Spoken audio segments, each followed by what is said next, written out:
नमस्कार मैत्रिणींनो, पुन्हा एकदा स्वागत आहे तुमच्या अजून एका नवीन ब्लॉगमध्ये. तर कसं आहे ना, ज्या सीझनला जो भाजीपाला येतो ना बाजारात, तो अवश्य खाल्लाच पाहिजे. आणि हिरवे मटार म्हटलं की हा ओला वाटाणा सगळ्यांनाच आवडतो बरं का. पण आमच्या घरात नेमकं असं आहे ना की हिरवा वाटाणा मुलांनाही आवडत नाही आणि माझ्या आवडीलाही आवडत नाही. आणि मग ते दरवेळेस मी सीझनमध्ये तो वाटाणा आणला का ते म्हणतात तुमच्यापुरताच करत जा, आमचा करत नका जाऊ, आम्ही नाही खाणार. त्यांचं दरवेळेसच असं राहतं. पण आपण गृहिणी ना, मग गृहिणी म्हटल्यावर आपल्याला स्वयंपाकात असं जमलंच पाहिजे की नवऱ्याला न आवडणाऱ्या गोष्टी पण आवडीच्या करून खाऊ घालताच आल्या पाहिजे, तरच मग उपयोग आहे ना. तर चला, मी पण यावेळेस ठरवलं की ते दरवेळेस नाही नाही म्हणता खायचं, पण यावेळेस मी त्यांना हिरव्या वाटाण्याची भाजी खाऊच घालणार. तर मग म्हटलं आता आपण थोडीशी वेगळ्या पद्धतीने भाजी करू. मग मी ठरवलं, मस्तपैकी 1/2 किलो वाटाणा छानपैकी सोलून घेतला. 3 छान असे मध्यम आकाराचे कांदे घेतले, उभे कापून घेतले. 2 टमाटे घेतले, उभे कापून.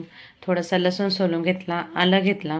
म्हटले चला, यावेळेस माझ्या आवडीनं जरी वाटाण्याची भाजी आवडत नसली तरी मी खाऊ घालायचीच, असा पक्का निर्धार केला आणि लागले कामाला. तर मस्तपैकी बघा, सगळं जे काही घेतलं होतं ते कांदा टमाटा हे सगळं तेलात छान असं ना फ्राय करून घेतलं. म्हणजे नॉर्मली फ्राय करायचं, थोडासा लाल रंग येईपर्यंत, जास्त फ्राय करायचं नाही, नाही तर मग मसाल्याच्या भाजीची ग्रेव्ही आणि चव दोन्ही बदलून जातं. तर हे बघा, हे असं छानपैकी ना मी मिश्रण बारीक करून घेतलं मिक्सरला आणि कढईत तेल टाकले 2 चमचे. त्यात आता हे वाटण टाकून घेते. आणि हो, या वाटणामध्ये मी कांदा टमाट्याबरोबरच काजूचे पण 4-5 काजू घेतले होते, की जेणेकरून काजूने ना भाजीचा रस्सा असा छान होतो घट्ट आणि चव पण एक वेगळीच येते. तर चला, आता माझी पुढची तयारी जोरात एकदम नाही का सुरू झाली. मस्तपैकी छान असं मी वाटण आता तेलात परतायला टाकलं.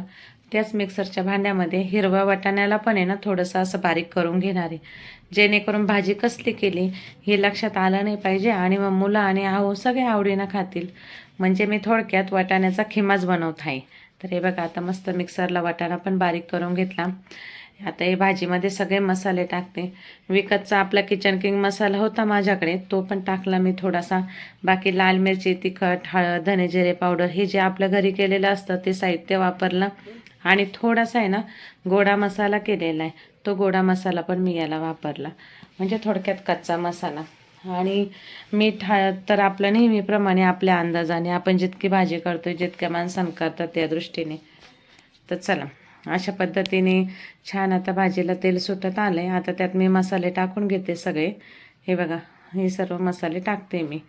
तर मग कसं आहे ना, घरात आपण असतो ना की म्हणजे मुलांच्या आणि माणसांच्या खूप आवडीनिवडी असतात. त्यांना पालकची भाजी खायचं म्हटलं की पालक आवडत नाही, मेथीची कोरडीच भाजी पाहिजे, पालेभाज्या ही नको ती नको. मग अशा वेळेस आपल्याला खूप मोठा प्रश्न पडतो की नेमकी आता भाजी काय करायची सगळ्यांच्या आवडीनिवडी जोपासून, नाही का. मग त्याच्यामुळे मग मी ठरवलं की दरवेळेस मी असं काहीतरी वेगळा प्रयोग करतच असते. आणि वेगवेगळे प्रयोग करून घरच्यांना आणि मुलांना आहे ना सगळ्या भाज्या ज्या त्यांना आवडत नाही ना त्या पण भाज्या खाऊ घालते. आणि मग भाजी चांगली झाली खाल्ली का मग म्हणता हो हो, त्या दिवशी बनवली होती ना तशी भाजी आता परत बनव, असं बोलतात. मग म्हटलं चला चालते, काही हरकत नाही. त्यांनी खाल्लं ना म्हणजे घरातल्या मेंबर्सने पोटभर जेवण केलं, समाधानाने जेवले की आपले मन आहे ना समाधानी होतं. आपल्याला असं एकदम तृप्त झाल्यासारखं वाटतं, आपलंही पोट भरल्यासारखं वाटतं. तुमचं पण हेच मत आहे की नाही नक्कीच कमेंट करून सांगा. तर हे बघा, आता आपला भाजीचा मसाला छानपैकी असं परतत आला आहे. मग आता त्याच्यानंतर मी जे वाटण आपलं केलेलं आहे वाटाण्याचं ते पण टाकणार आहे. आणि हो, कोणतीही मसाल्याची भाजी करताना डायरेक्ट गार पाणी नाही वापरायचं. थोडंसं पाणी ना गरम करून घ्यायचं आणि गरम केलेलं भाजीच पाण्यात. तर आता आपली भाजी तर बनवून रेडी झाली आहे. मस्त तोंडी लावायला मी कांदा टमाटा असं छानपैकी स्लाईसमध्ये कट करून घेतलं आहे. त्याच्यावर थोडंसं मीठ पण टाकून घेतलं आणि सोबत पापड पण भाजून घेतला आहे. एका बाजूला मी गरम गरम मस्तपैकी पोळ्या करते. हे बघा, अशी छान प्लेट बनवली आणि मुलांना दिली आणि त्यांना विचारलं की भाजी कशी झाली सांगा. थोडक्यात त्या भाजीला ओल्या मटारचा खिमा असं म्हणावं लागेल. तर मुलं म्हटले एकदम मस्त झाली, छान. आणि हे बघा, एका बाजूला एकदम अशा गरम गरम पोळ्या करते, म्हणजे गरम गरम भाजी गरम गरम पोळ्या, म्हणजे सगळे कसे व्यवस्थित जेवण करते. तर चला, तुम्हाला पण माझी भाजीची रेसिपी आवडली का आणि माझा आजचा हा व्हिडिओ आवडला का? आवडला असेल तर आपल्या व्हिडिओला लाईक शेअर सबस्क्राईब करा. तर भेटू पुन्हा एकदा एका नवीन ब्लॉगमध्ये.